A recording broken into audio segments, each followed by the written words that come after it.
What's going on, guys? Satsuki the Savage here, and today I'm going to be reviewing One Piece chapter 931. Now, I just woke up, alright? I wanted to do this video early in the morning because first, I got shit to do later, and second, because I didn't want to read any comments from any other people. I didn't want to watch any live reactions or reviews before I did this video because I didn't want to get my opinion on this chapter influenced whatsoever.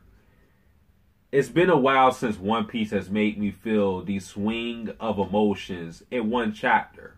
Alright, it's usually like, if it's good, I'm like, yeah. It is just like consistent. But I was thinking like, yeah, this is really good. Then you get to the last 3 pages and I'm like, Oda, what the fuck?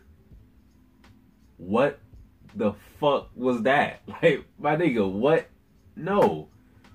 Oh, man. But let's just talk about the good first. So, Sanji dons the raid suit, and I gotta say, it looks dope on him. I said it was gonna look dope on him. It looks awesome. Like, I like everything with the raid suit except for how Sanji's hair looks. But I am fucking with the look of it. I am fucking with the ability of it. It's not giving him super strength or anything like that. Although Sanji said it does boost his speed a little. So that's a thing. But the thing is, the raid suit is looking superior to the Suke no Mi. Alright? Absolem, I think that's his name, Absolem. And currently, Seteyu's Devil Fruit.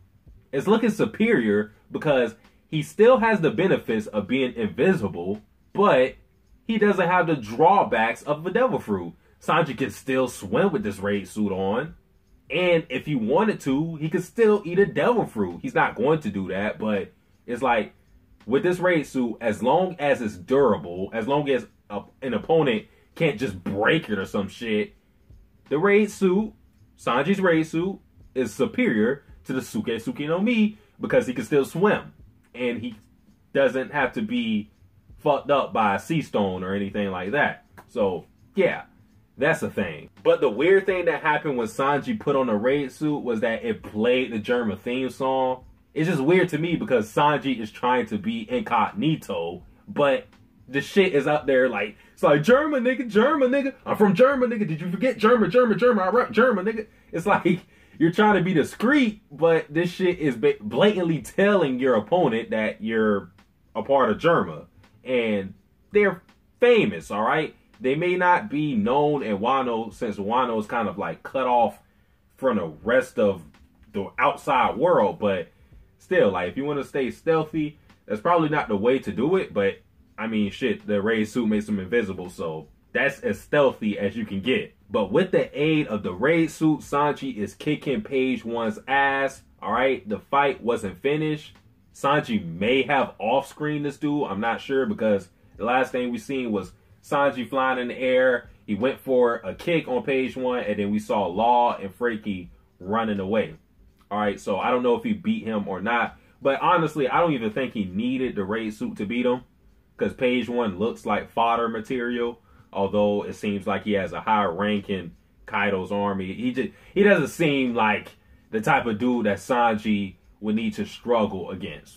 So I don't think he needed the raid suit, but hey, we get to see how it looks and what it does. So I'm all aboard. And I also really like Law in this chapter, and it's kind of weird to say because he didn't have that much to say, but first, he wanted to abandon this town, alright? He was like, bruh, why are you helping these niggas? Like, we should just be doing what we need to do. And that's kind of reinforcing Law's personality because although he is benevolent, alright, he's a good pirate for the most part. Even though he's like that, he still will go back to the stereotypical pirate ways, alright? He will abandon people that are being hurt or, you know, he will overlook injustice if he has to, alright?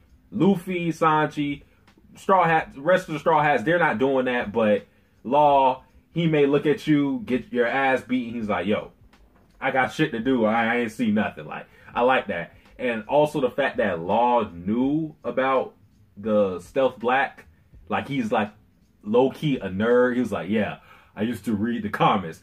fuck German 66. I hate those guys. Like, that was cool. And again, we see Law and Frankie running away to Ebisu Town, and that is where Zoro last was. And I say last was and not where he is because it's Zoro, and he could have fucking wandered off. That's just how he operates. So will Law and Frankie meet up with Zoro? I have no clue because Zoro is always in the wind. Now going to Robin, I have to applaud Oda because this is what I asked for. I really hope that Robin has a role in doing something in this arc, because one thing I have lamented about the Straw Hats is Robin, especially after this time skip. I want Robin to rob Orochi, maybe slap up a couple of people in a way. Yeah. Yeah. Yeah. Oda, thank you. I've been asking for Robin to do shit. Alright? Ever since Robin has been in a new world, she hasn't been doing much. I mean, she's had her moments like here and there, but not really that much. And I'm just glad that she has a role of doing something. Alright? She's trying to jack the poneglyphs. Like, she's like, yo, where the poneglyphs at? Thank you.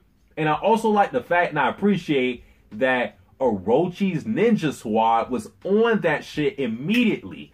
They like, bro, we ain't Big Mom. We not just gonna let you run up and, you know, fuck up our security that quickly. Like, they were on Robin's ass as soon as she even thought. She didn't even have the chance to look at a damn poneglyph. Like, Brook, on the other hand, he was running all through Big Mom's crib, but nah. Orochi's people was like, fuck? Bitch, what is you doing? And then that one dude was like, explain yourself. You got one chance. And since it's Robin, who is like one of the smartest Straw Hats, probably the smartest Straw Hat, she's going to find a way to get out of the situation. If she doesn't talk her way out of it, then she can always clone her way out of it. All right? Because her powers will be very useful in a moment like this. So I have pretty much no worries about Robin in this situation whatsoever. And now we move on to the bad side of the chapter, the last 3 pages. And the only thing I liked from these 3 pages was the fact that Chopper was thinking about killing Big Mom. That's the only thing I like. He was like, yo, Big Mom is down. I should probably try to kill her right now. All right, while I have the chance. Chopper was like, hey, I ain't with the fuck shit. Like, we gotta assassinate this bitch. But once she woke up, then that energy was different. He was like, we gotta bounce. Which I don't blame him. But Big Mom wakes up and says, who am I? So we got this big BS amnesia plot thing going on. And this is why it's BS. It's not BS just because it's amnesia. It's BS because Oda is doing this to Big Mom. Alright? Guaranteed none of her other pirates have amnesia. And why the fuck is it that Big Mom's big ass washed up on the beach but nobody else did? That's kind of weird to me, but what Oda is doing is pulling a Sabo. Alright? This is the same shit that happened with Sabo. But the difference is, when it happened to Sabo, we didn't know anything about him. We had a flashback, and then we led up to the events of Sabo having amnesia, and then later, as an adult, he found out about Luffy and Ace. But that was alright because, like I said, we didn't know shit about Sabo. But what Oda is doing with this amnesia is basically giving not only Kaido a pass, but the Straw Hats a pass. It's like you remove all the tension from Big Mom coming to Wano by giving her amnesia, because now she's lost her purpose for being here. And there's a possibility that Big Mom might become an ally right now. If Chopper plays his cards right, Big Mom could be used as an ally right now, which I do not like. I don't fuck with the amnesia thing, alright? But I always have to give Oda the benefit of the doubt because he is Oda. Even when there have been questionable things in One Piece, Oda has surprised me with the time travel shit in Wano. When I first heard about it, just the premise of it, it gave me cause to pause. I was like, what the fuck? Like, what are we doing right now? But Oda made it to where it wasn't bullshit. We were like, okay with it. We were like, fine, that's all right. I still don't necessarily like it, but it was fine. We good. I don't see how this amnesia thing is going to be good for One Piece. I really don't. And it's making Big Mom look more of a joke because people already were calling Big Mom a joke. I never felt that way. I always found Big Mom threatening. Now, she's probably the least threatening out of the 4 Yonko. Alright? Just because the thing is, we've seen more of her. I mean, I'm pretty sure if we see more of Blackbeard, Shanks, and Kaido, then they will seem less threatening as time goes on. But since we've seen Big Mom basically get her shit taken from her own home, get some of her pirates beat up, and the Straw Hats ran away, and all she got in return was fucking Pedro and Jinbei. Where the fuck is Jinbei? I don't know. But that's all she got. So that's why people think of her as a joke. But I'm just thinking to myself, how can you call Big Mom a joke when she fucking blocked Luffy's 4th gear Kongon with a forearm? Like, bitch. But this shit, this amnesia shit, like